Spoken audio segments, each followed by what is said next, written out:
Conferência de imprensa com Noah Rubin, após a fase de qualificação deste Indoor Oeiras Open 1. Noah, congratulations to straight sets win. Thank you. Are you surprised about your level to start your comeback? I don't even know what's happening right now. It's it's been 16 months, something like that, since I last played, and I got into this tournament the day before it started. I didn't really think I was gonna get in, but once I saw that I got in, I had to go. I had good memories here the last time I was here. I love being in Indoor Oeiras Open. I just love the people here. The food is great, so it was an easy first tournament for me to be here. But to play, pretty good tennis the first two matches. Obviously, there were nerves. Yesterday, I was shaking on court in the first game, and then today I definitely wasn't playing great. But just finding ways for. It's been a long time since I played a competitive tennis match, so I'm happy to be here and giving it one last shot. And of course, welcome back to the sport. Welcome back Thank to you. Portugal. Are you happy about your comeback? Or how are you feeling right now? I am. I'm excited. I mean, it's crazy. I mean, I'm getting married in March, so it's like it's a big year. And talking to my fiance the middle of last year, saying, "Hey, I'm thinking about coming back," and her saying, "Do it. This is the time to do it. You only have one last shot, basically. I'm getting too old for the sport to make a comeback kind of thing. So I'm excited to be here. It's been kind of a weird trip the last year and a half, but again, to be back here, obviously not playing on the right clay, but playing indoor hard here, I'm just happy to be playing tennis.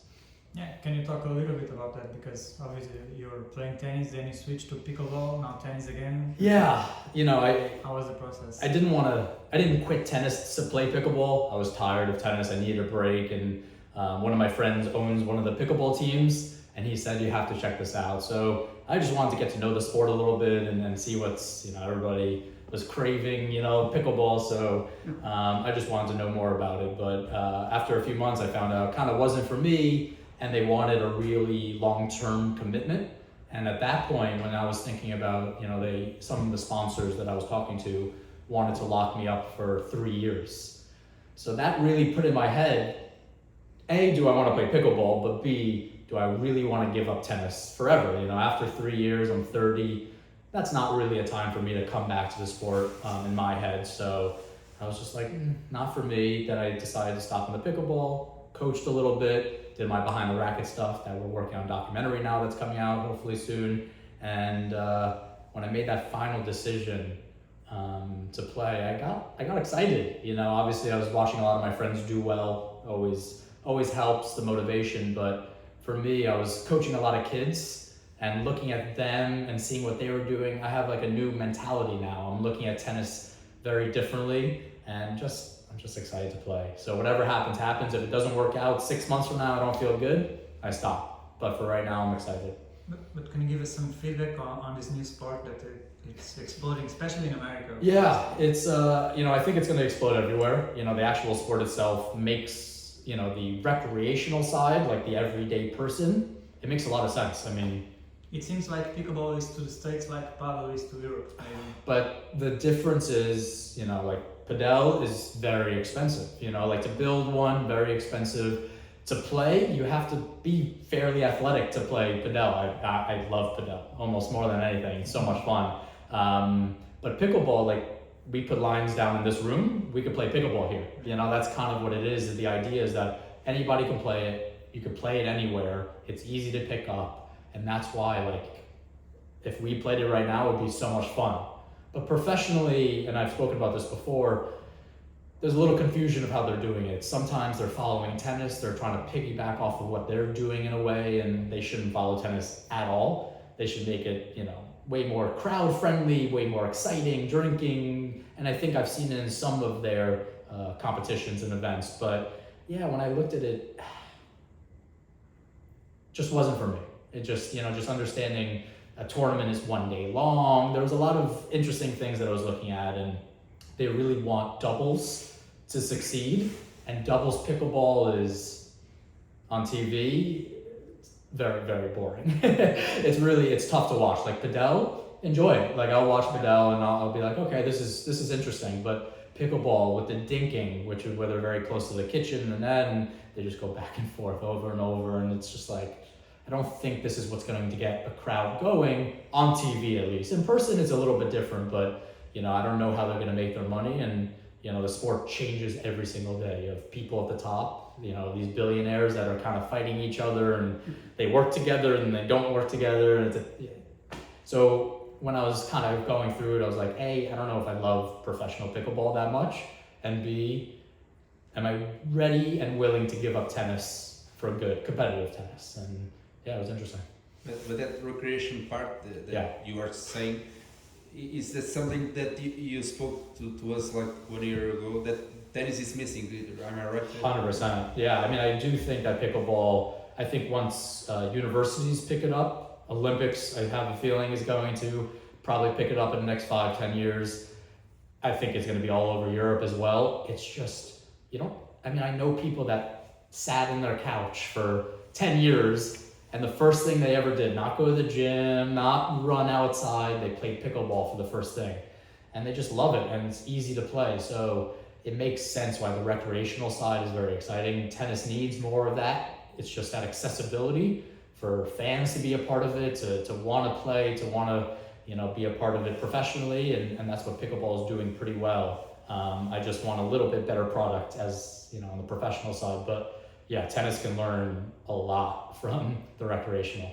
But for a tennis pro, I think it's easy to play pickleball now. Yes, I'll give the first answer is yes. If you're a professional tennis player, you're gonna be a pretty good pickleball player. There's little things that make it difficult, and the top pickleball players, they're good at what they do, obviously.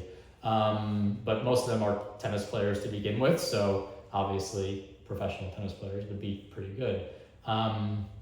For me, and definitely my style of tennis, like there's only so many ways to win a point because the court is so small, and padel is, you have a few more options, you could be a bit more creative. Especially in doubles, there's only so many ways to win a doubles point in pickleball because it's so small. So I don't know, I didn't love that idea where every point was almost the same. You're really getting it. The singles was a little bit more exciting, athletic, you had to run a lot more, but the doubles especially, every point is basically the same. So for me, it just got boring, and they really want doubles to be the thing where I don't know if that's how it should be. So is this the most excited you've been about tennis in a long time? It's funny, like my fiance, just like seeing it in my eyes, and she obviously knew I was nervous coming here and just coming back, but even coming back from practices, she's like, you're just a different person again.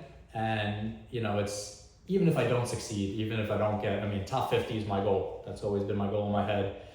If I don't get there, that's okay, but I just didn't end my career the way I wanted to. I didn't give myself the best shot, and I wasn't in the right state of mind.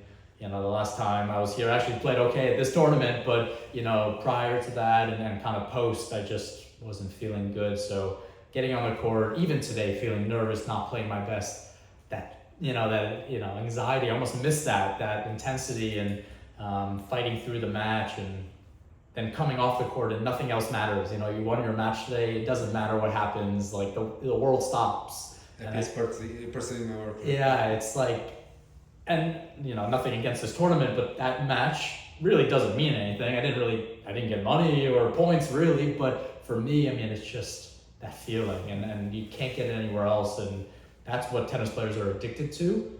And even though you hear some tennis players feel like they're at the end of their career, to give that feeling up is tough. There's no other way to get it. That's why I always say, I don't know Nadal.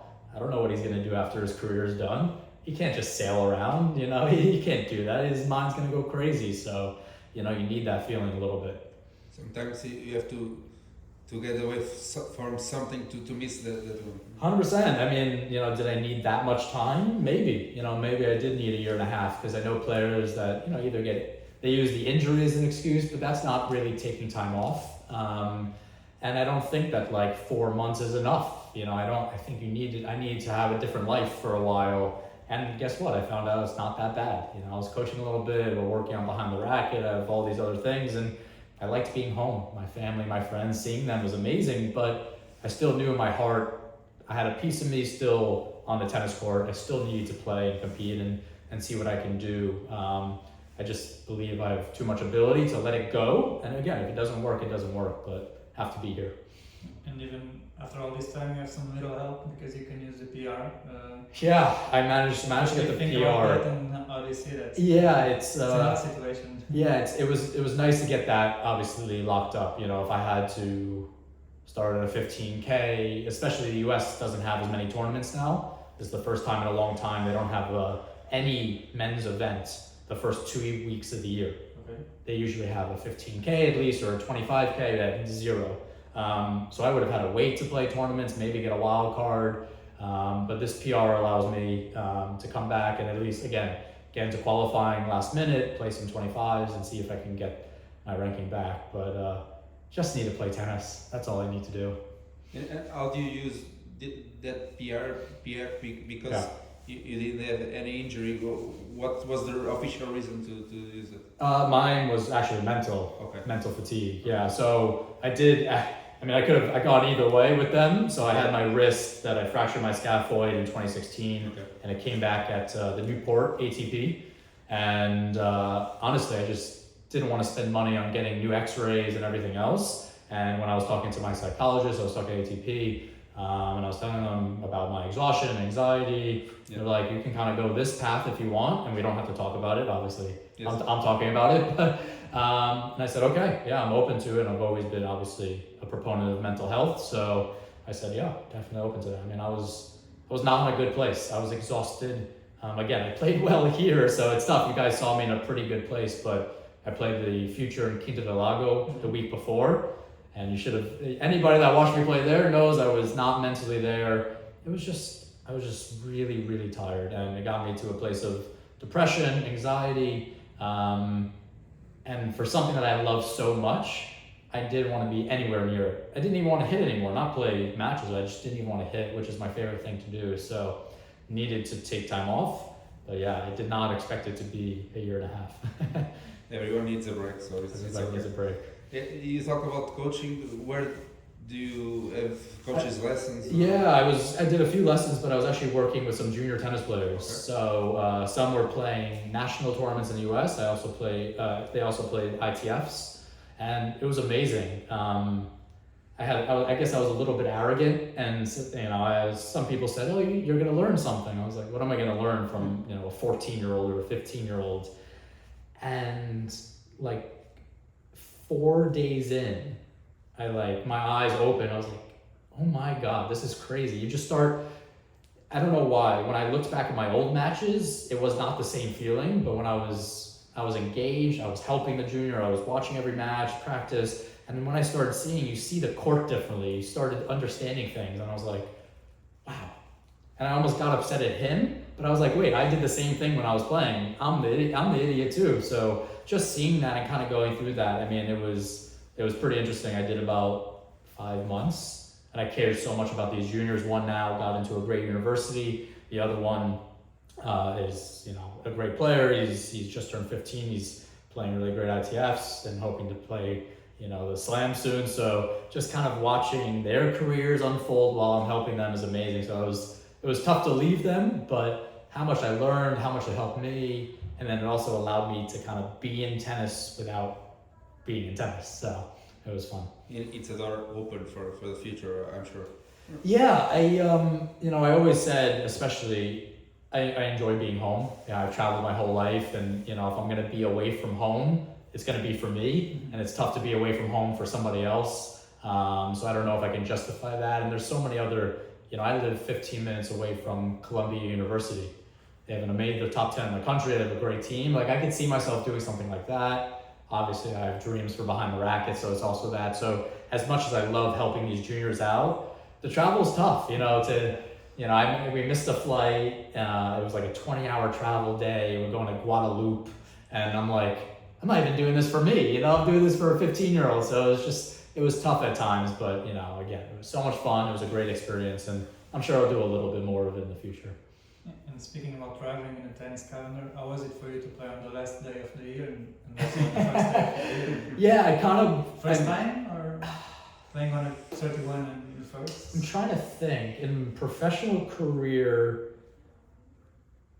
no, I believe that Noumea Challenger, and I've done well there. I believe that, I think, I have to go back. I'm not sure if it's either the day before, and they always had, it's a small island off of Australia. They have this crazy party. The guys are passed out on the beach after, and we always laugh, but I don't remember that was like my first match or the day before my first match. So this, I think, is my first piggyback, like. And how was it for you? Did you have time to celebrate? Or No, not at all. It was fun. I mean, I had dinner at 8:30 last night, and then you see everybody dressed up, like ready to go out, and I'm like, I'm about to go watch Netflix. I went to sleep at like 9:30. I was out cold, but yeah, I mean, New Year's for me is such a fake holiday anyway. I hate New Year's, and being a New Yorker, it's like the worst time of the year. You have all these tourists and everything, so yeah, it's between New Year's and like Valentine's Day is like the worst holidays in the world. They're all fake, and everybody makes up resolutions, and I'm gonna go to the gym now and do. And I play tomorrow. Yeah. I was like, okay, nothing changes. Everybody goes to work, and